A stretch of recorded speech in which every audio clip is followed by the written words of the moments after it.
Vamos a leer Salmo 55, versículo 22. Dice así la palabra: echa sobre Jehová tu carga y Él te va a sustentar. Pero quiero resaltar la última frase de este versículo.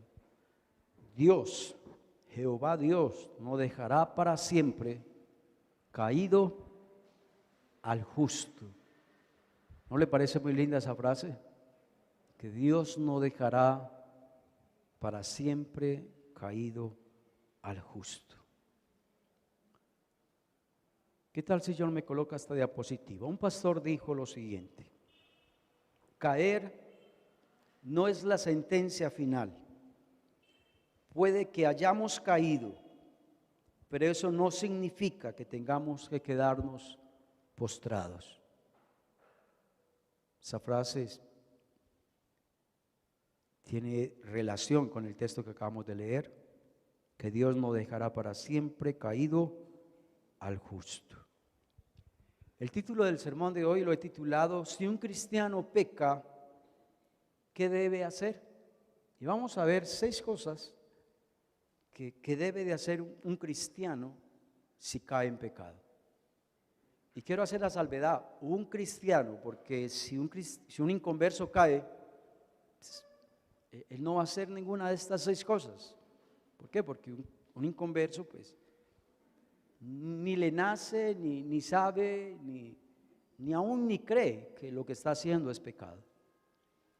Más que todo este sermón es como para los cristianos, para los que tenemos un conocimiento acerca de Dios y un conocimiento de la palabra de Dios. El plan de Dios no es que si un cristiano cae, se quede caído. Esa no es la voluntad de Dios, que caigamos en pecado y que ya desechemos a esa persona. Dios nos manda que si hemos caído hay que levantarnos, hay que acudir a Dios y creer en esta palabra, porque Dios no dejará caído al justo. ¿Qué pasos debo de seguir si yo como cristiano caigo en pecado? Lo primero es admitir mi pecado a mí mismo. Admitir mi pecado ante mí mismo, ¿sí? Génesis 3:12, todos sabemos este pasaje, cuando Adán y Eva cayeron en pecado, ¿cierto? Pero mira con las que sale Adán, parecidito a nosotros. Y Adán dijo: la mujer que me diste por compañera me dio del árbol y yo comí. Conchudo, ¿no? Le está echando la culpa, ¿qué? A la mujer. Y él se está, ¿qué? Lavando las manos. ¿Cuántos de nosotros somos así? Cometemos pecado y le echamos la culpa a los demás. Cometemos pecado y le echamos la culpa al otro. Cometemos pecado y empezamos a sacar excusas. Cometemos pecado y no llamamos pecado, sino que le decimos: fue un error.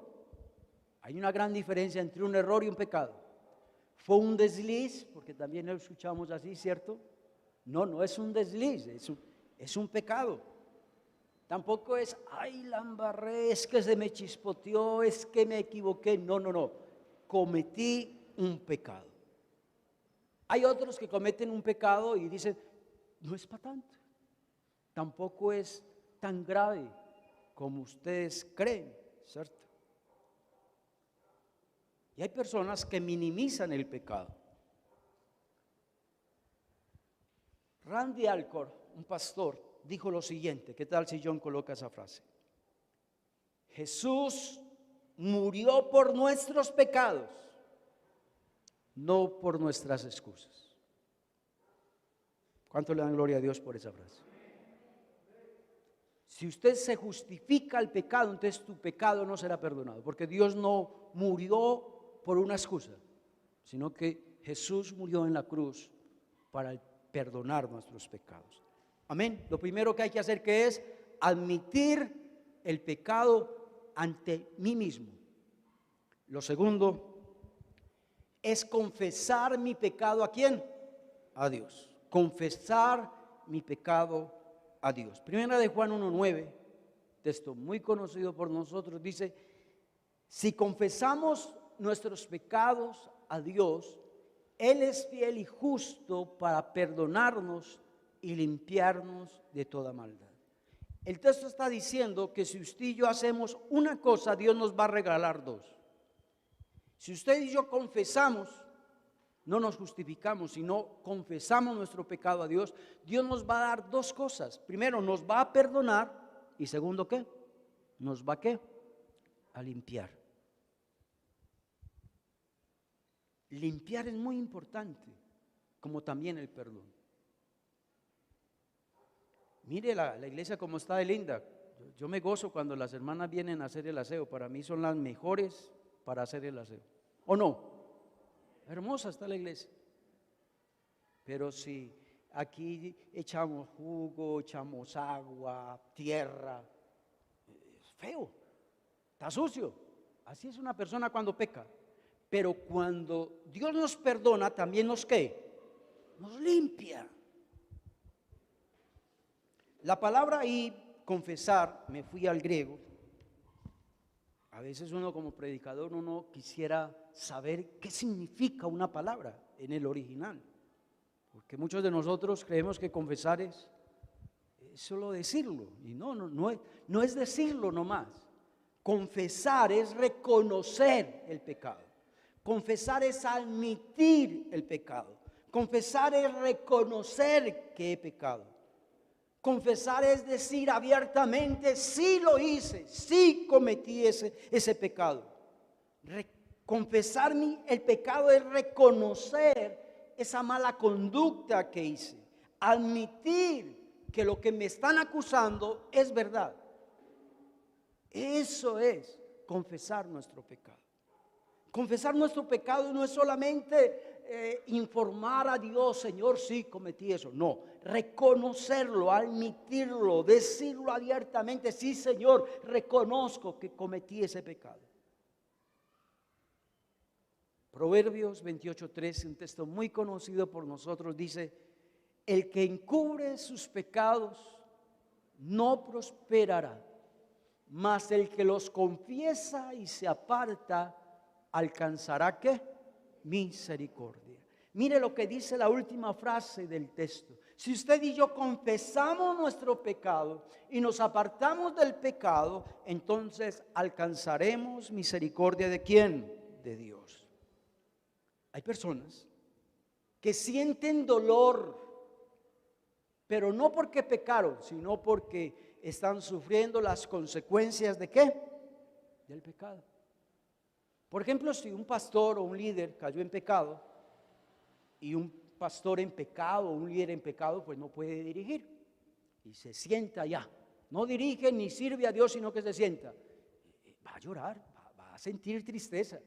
Pero muchos sienten tristeza no tanto por el pecado que cometieron, sino por las consecuencias que trae el pecado.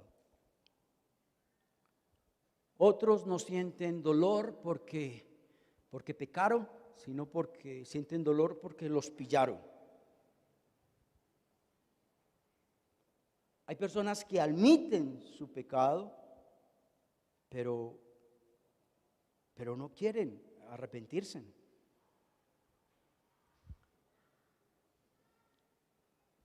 ¿Cómo ocultarle a Dios un pecado? Eso es ilógico. ¿Cómo no confesar abiertamente a Dios con lujos y detalles, sin guardar nada, sin esconder nada, que cometí un pecado a Dios, si Él lo sabe todo? Si Él nos vio cuando estábamos cometiendo ese pecado, entonces no podemos sacar excusas. Cuando confesemos nuestro pecado, usted y yo debemos de reconocer que Dios nos ama. Que aunque le fallamos, Dios nos ama. Y que siempre debemos de reconocer de que Dios nos perdona por su gracia, por su misericordia. Amén, hermanos. Tremendo texto este de Isaías 55:7. Deje el impío su camino, el hombre inicuo sus pensamientos, vuélvase a Jehová, el cual tendrá de él ¿qué? Misericordia. Esa frase es muy linda. ¿Qué te está diciendo Dios? Cometiste un pecado, confiésalo a Dios y Dios va a tener de ti ¿qué? Pero mire lo que dice al final del texto, el cual Dios será amplio en perdonar. Otra versión dice, si tú le confiesas a Dios su pecado, Dios, en vez de decir amplio, dice, Dios estará dispuesto a perdonarte.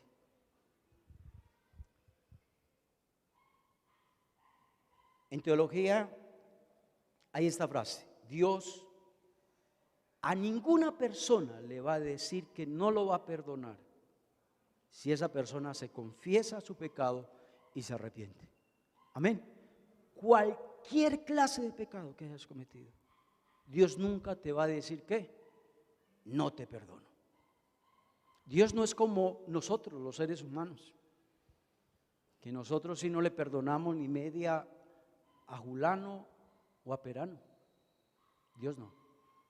Dios dice que si nos acercamos a Dios, Dios es un Dios amplio en perdonar. ¿No creen que Dios es grande y poderoso, mis hermanos? Es hermoso. Lo tercero que debemos de hacer es arrepentirnos genuinamente. ¿Por qué digo genuinamente? Porque es que por ahí hay un arrepentimiento que es solo lágrimas, es solo palabras. Y las lágrimas aquí no sirven ni las palabras. Aquí lo importante son ¿qué? Los hechos, las obras. Demuéstreme que realmente usted está arrepentido. Amén. Vamos a leer un texto muy precioso que nos lo dejó el Señor Jesucristo. Mateo 3:8 dice, haced pues frutos dignos de arrepentimiento. Otra vez, haced pues frutos dignos de arrepentimiento. Quedé asombrado cuando fui a otra versión. Mira lo que dice otra versión. Demuestren con su forma de vivir que realmente están arrepentidos de su pecado. Demuestren con su manera de vivir que realmente están arrepentidos de ese pecado. Y otra versión dice, demuestren con su conducta que han dejado de pecar. Demuestren con su conducta que han dejado de pecar. Cuando un cristiano cae en pecado, es una exigencia, debe de tener un deseo de cambiar. Si usted no tiene deseos de cambiar, pues te digo que usted de cristiano no tiene nada. Así de sencillo. Si usted peca y usted es un cristiano, en usted también debe de haber un deseo de ¿qué? De cambiar. Porque yo conozco personas que saben que cometieron un pecado, pero no tienen deseo de ¿qué? De arrepentirse. Cristianos que le dicen a uno, sí, yo sé que esto es pecado, pero por ahora no lo voy a dejar. Por ahora me lo voy a gozar, me lo voy a disfrutar. Así me lo han dicho.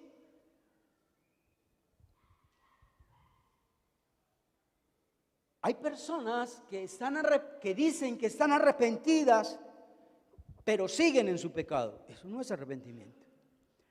Hay personas que están arrepentidas por el pecado de adulterio, pero no quieren dejar a su amante. Dígame, ¿están demostrando con su conducta que han dejado de pecar? Porque eso es el verdadero arrepentimiento. Cuarta cosa que debemos de hacer. Debemos de confesar, y aquí sí se pone caliente la cosa, ¿cierto? Aquí sí voy a pisar varios callos. Pero bueno, para eso está el predicador, ¿cierto? Para eso están los pastores, para no hablar nomás lo que nos agrada. Mire esa frase. Debo de confesar mi pecado a la familia y a la iglesia. ¿Cómo?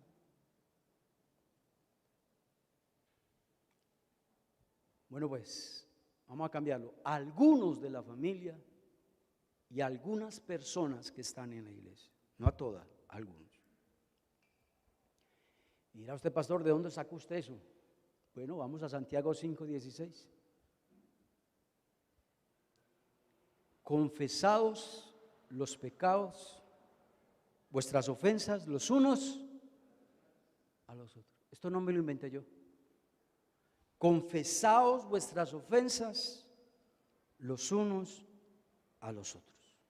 Según ese texto, no solo a Dios hay que confesar nuestro pecado.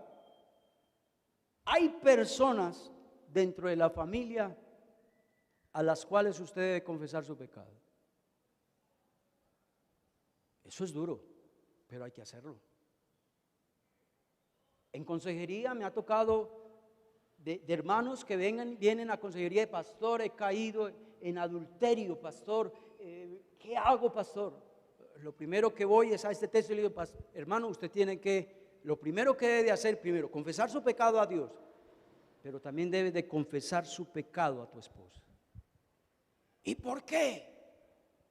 Porque usted pecó contra ella. Usted faltó a esos votos matrimoniales, que usted iba a ser fiel a ella y que usted no se iba a enredar con otra mujer.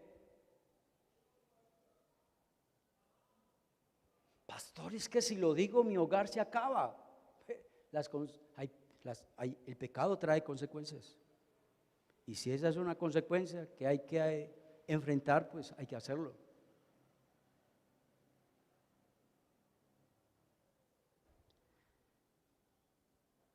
Hay personas dentro de la iglesia a la cual usted también debe de confesar su pecado.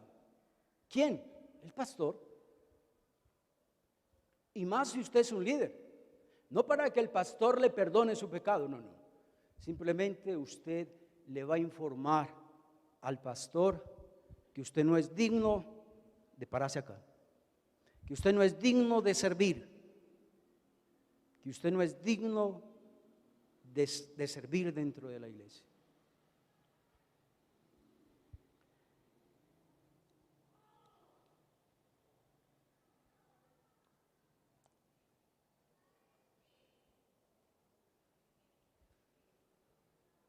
Este punto casi la mayoría no lo hace. Por eso es que hay líderes y aún hasta pastores que le sirven a Dios en pecado y a los 6 meses, al año, se descubre ese pecado, porque en la Biblia está que Dios sacará a la luz todo pecado que hayamos cometido.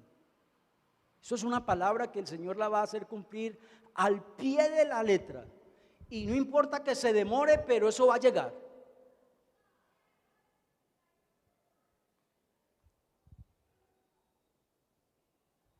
Quinto,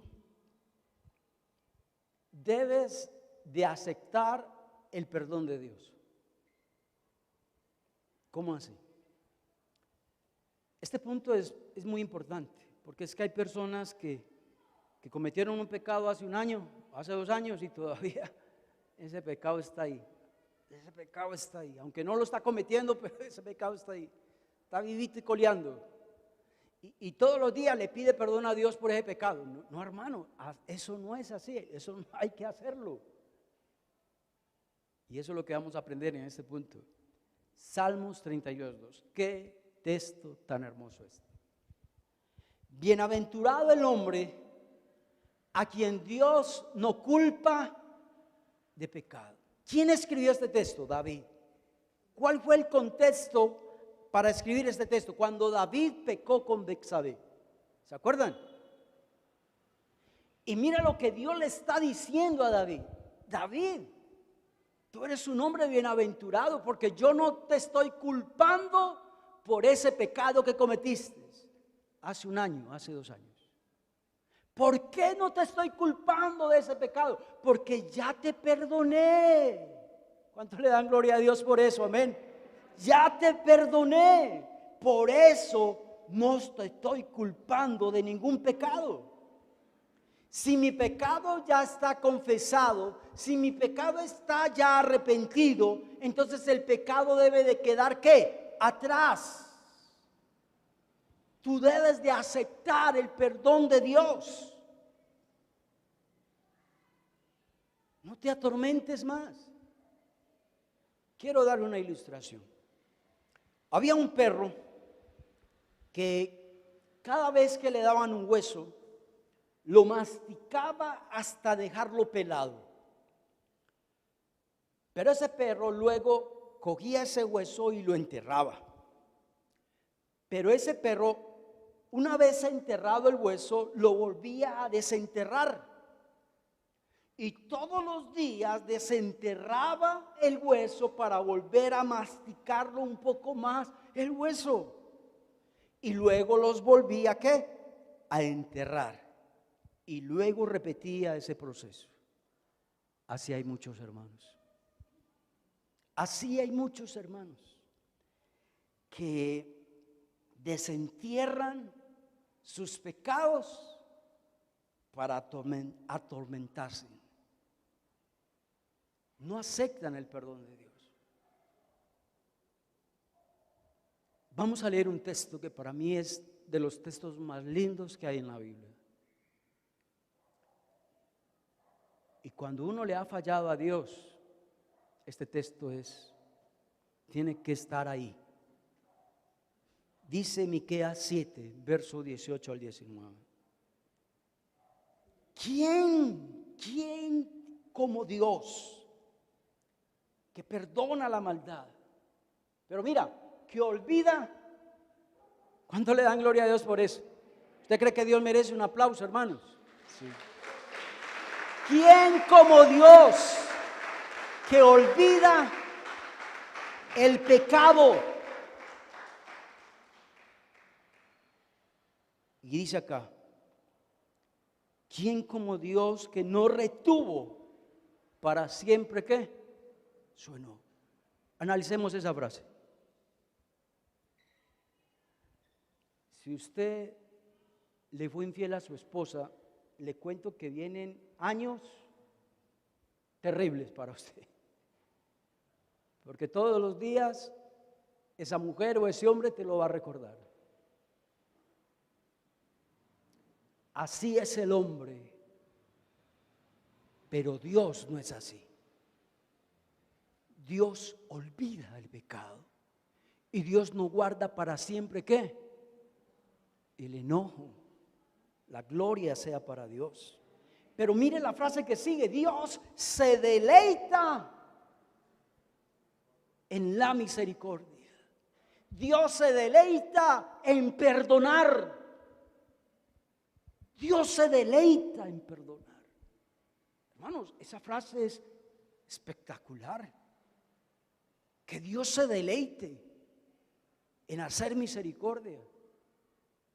Eso no cabe dentro de nuestra lógica humana. Pero mire lo que dice el verso 19. Él volverá a tener misericordia de nosotros. Pero mire lo que sigue. Dice, sepultará nuestras iniquidades. Pero Él no va a sepultar nuestras iniquidades como el perro de la ilustración, para volverlos otra vez ¿a qué? A desenterrar. No, Él los sepulta las iniquidades nuestras para siempre. ¿Cuánto le dan gloria a Dios? No están como muy emocionados por eso. Y echará a lo profundo de la mar nuestros pecados. A lo profundo de la mar, para no volverse a acordar más de ellos. Ese es el Dios que usted y yo tenemos. Dios nunca desentierra nuestros pecados, pero lastimosamente muchos de nosotros sí desenterramos nuestros pecados para atormentarnos todos los días. Muchos desentierran sus pecados, muchos confiesan de nuevo su pecado y luego los vuelve a enterrar.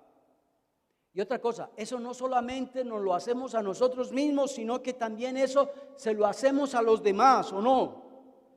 ¿Cuántas veces una persona nos dice a uno, te perdono, pero a los pocos días desentierran ese pecado para volvérnoslo ¿a qué? A refregar en la cara, ¿o no? Eso es desenterrar los pecados para refregarnos en la cara. ¿Cuántos de nosotros decimos, sí, yo lo perdono, pero desenterramos esos pecados para propagar el chisme como un arma de venganza, como una arma de manipulación? Deme estos zapatos porque usted me fue infiel hace un mes. Es un arma de manipulación. Si usted y yo ya confesamos nuestro pecado y nos hemos arrepentido, entonces usted y yo debemos de olvidar ese pecado. Vámonos para el sexto punto. Mire este punto. John, colóquelo por favor, el sexto. Debemos aceptar que nuestras acciones tienen consecuencias, aunque Dios nos haya ¿qué? Perdonado. No, esta no es la última, hay otra, séptima, hay tiempo para eso. Debemos aceptar que nuestras acciones tienen consecuencias, aunque Dios nos haya ¿qué? Perdonado. ¿Se acuerdan del pecado de David con Betsabé? ¿Se acuerdan? ¿Qué tal, John, si me coloca 2 de Samuel 12:14, pero leamos el tercero? El 14 es el que tengo aquí en el bosqueo, pero leamos el tercero, el versículo 13. Devuélvate, John. 13. Eso. Mire pues, ¿se acuerdan del profeta Natán? Y dice, entonces dijo David a Natán, pequé contra Jehová, confesó su pecado. Y Natán le dijo a David, también Jehová te ha ¿qué? Perdonado tu pecado. Remitido es eso, que Jehová también te ha perdonado tu pecado. Y no morirás. Ya Dios le había perdonado el pecado ¿a quién? A David. Amén. Pero pasemos al 14, John. Más un pero. Por cuanto con este asunto de este pecado de adulterio hiciste blasfemar a los enemigos de Jehová, el hijo que te ha nacido, ciertamente ¿qué? Pero la pregunta es, ¿Dios no lo había perdonado? Y entonces, según esto, es que aunque Dios nos haya perdonado nuestros pecados, las consecuencias de nuestros pecados nos van a ¿qué? A seguir. Así no nos guste.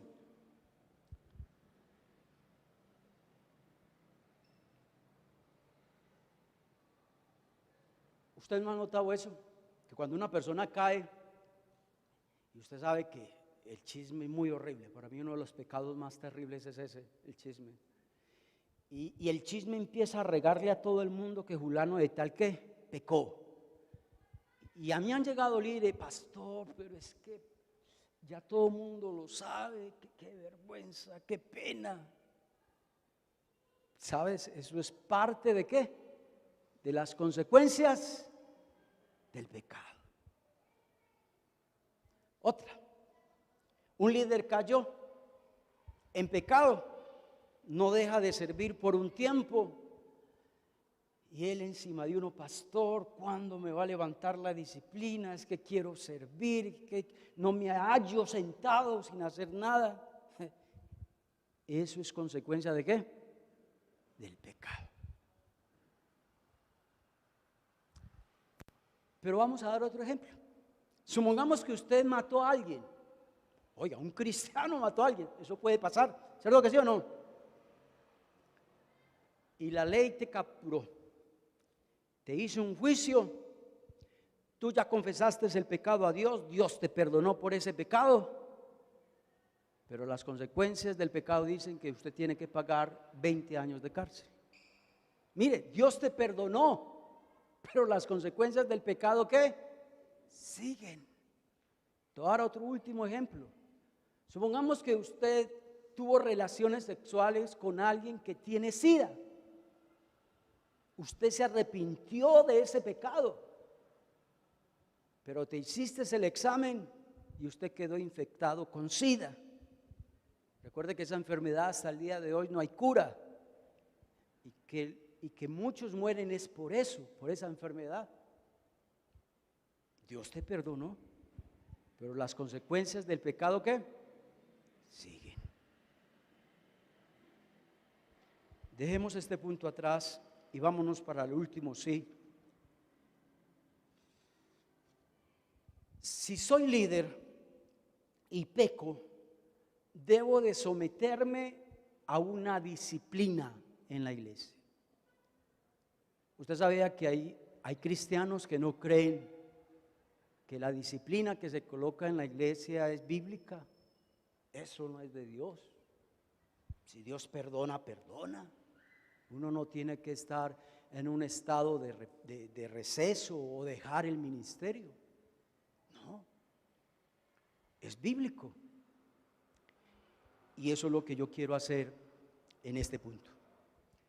Vamos a tener una lectura un poquito larguita. No importa que nos demoremos 5 minutos más, pero Dios quiera que me dé a mí Dios la gracia para que ustedes puedan entender este pasaje. Primero le voy a decir algo. En 1 Corintios capítulo 5, un líder de la iglesia cayó en pecado. Un pecado que ni un inconverso había cometido, un pecado de esos. Él se estaba acostando con la mujer de su papá. Oiga pues, tenía relaciones con su madrastra. Cosa fea eso. Dice así: de cierto se oye, dice Pablo, que entre vosotros hay una fornicación, y tal fornicación cual ni aún se nombra entre los inconversos, tanto que alguno tiene la mujer de su padre. Pero entonces vamos a ver cómo Pablo manejó este caso, ¿no? Y vosotros estáis envanecidos. ¿No deberíais más bien haberos lamentado para que fuese quitado de en medio de vosotros el que cometió tal acción? Mire lo que yo subrayé ahí: para que fuese quitado de en medio de vosotros el que cometió tal acción. ¿Eso no es disciplina?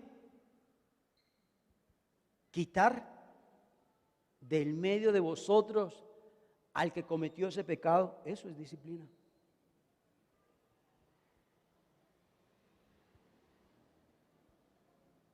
Por eso, si un líder cae en pecado, se le quita el ministerio por un tiempo. Eso es lo bíblico, eso es lo que está diciendo ahí la palabra. Verso 3. Ciertamente yo, como ausente en el cuerpo, pero presente en el espíritu, ya como presente he juzgado al que tal cosa ha hecho. En el nombre de nuestro Señor Jesucristo, mire pues, reunidos vosotros y mi espíritu. Subrayé esa frase. Reunidos vosotros, como Pablo no estaba, entonces Pablo dice: pero yo voy a estar con ustedes. Ustedes van a saber cuál es mi posición en cuanto a eso. ¿Qué deben de hacer? Entonces, si un líder cae en pecado, entonces para eso está el consistorio, la junta pastoral, con el pastor, para tomar una decisión. Eso es lo que está ahí, ¿sí o no? Eso es lo que está ahí, no me estoy inventando nada. Verso 5. Sigue algo fuerte, pero para eso estoy, para explicarles que no es tan fuerte como se lee. Dice: el tal, dice Pablo, el tal líder sea entregado a Satanás. Eso suena feo, ¿cierto que sí? Tal persona sea entregado a Satanás. ¿Sabe otras versiones que dicen? El tal sea expulsado de la iglesia. Otra versión dice: tal persona colóquelo en disciplina. Otra versión dice: tal persona se debe de excomulgar de la iglesia. Otra versión dice: tal persona se debe de declarar fuera de la comunión de de la iglesia. ¿Ya entendimos qué es entregar a Satanás a alguien? Pero miren lo que está diciendo el verso 5, que la disciplina tiene un propósito. ¿Cuál es el propósito? Para destruir la carne y para que el espíritu sea ¿qué? Sea salvo en el día de nuestro Señor Jesucristo. La disciplina tiene el propósito de que la persona sea restaurada. Y si una persona ya está restaurada, puede volver otra vez a coger el ministerio sin ningún problema. Amén. Verso 6, dirá usted, pastor, pero eso es muy duro. Es como muy cruel, es como muy drástico eso. Pero el verso 6 nos da la explicación. ¿Es que no sabéis que un poco de levadura leuda toda la masa? Un poquito de veneno leuda toda, envenena toda ¿qué? Toda la masa. Si no hacemos eso con ese líder, entonces los demás líderes van a hacer lo mismo. Y la iglesia será leudada. ¿Qué tal si saltamos por favor el verso 11, John? Mire que eso hace parte de la disciplina. Verso 11. Más bien os escribí que no os juntéis con ninguno que llamándose hermano, que siendo cristiano, llamándose cristiano, fuese fornicario, avaro, idólatra, maldiciente, borracho, ladrón. Con tal persona ni aun comáis. ¿Sabe qué es eso? Disciplina. No es que no lo saludemos, no es que no lo visitemos, no, eso no es lo que está diciendo el texto. Lo que está diciendo el texto es que esa persona debe de aceptar un proceso de disciplina. Eso es lo que está diciendo el texto. No hay que tomarlo así tan literalmente. Verso 12. Dirá eso, pastor, pero la iglesia sí tiene esa autoridad, un pastor sí tiene esa autoridad, el consistorio sí tiene esa autoridad. Claro, mire el verso 12 lo dice. Nosotros los cristianos, los pastores no vamos a juzgar un caso como estos de un inconverso. Y lo está diciendo, ¿sí o no? Verso 12. ¿Qué razón tendré yo para juzgar a los que están afuera? Es decir, imagínese yo colocar en disciplina a un inconverso. Eso no tiene ninguna ciencia, eso no tiene ninguna gracia, eso no es bíblico. De yo colocar en disciplina a un inconverso. ¿Qué dice? ¿No juzgáis mejor vosotros los que están adentro? Ah, ya. Entonces, esos casos sí los podemos juzgar nosotros los pastores con la junta pastoral y juzgar ¿qué? Ese caso. Nos lo está diciendo la Biblia, que eso lo podemos hacer. Recuerde el título del sermón. Si un cristiano cae, no estoy diciendo si un inconverso cae, si un cristiano cae, ¿qué debe hacer? Entonces, si un cristiano, un líder sobre todo, cae, si está en la alabanza o si eres líder de jóvenes o eres un líder de adolescentes o si eres un diácono y caes en pecado, debes de dejar el ministerio, de suspender el ministerio hasta que cumplas un tiempo de disciplina. Si tú le sirves a Dios en pecado, Dios va a tomar eso como un insulto para Él. Ojalá que subrayen eso. Si usted le sigue sirviendo a Dios en pecado, Dios va a tomar ese servicio como un insulto para Dios. ¿Se acuerdan que el sumo sacerdote debía de servir en santidad? Porque si no servía en santidad, caía muerto de inmediato. Antes es que Dios ha tenido misericordia de nosotros. Antes es que no hemos caído muertos cuando le servimos a Dios en pecado.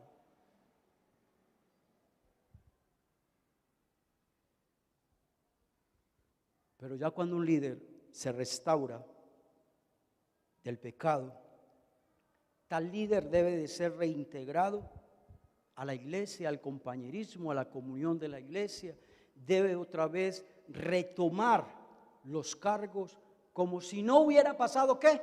Nada. ¿Por qué? Porque ya confesó su pecado, se arrepintió, se restauró, cumplió la disciplina y ya puede seguir sirviendo.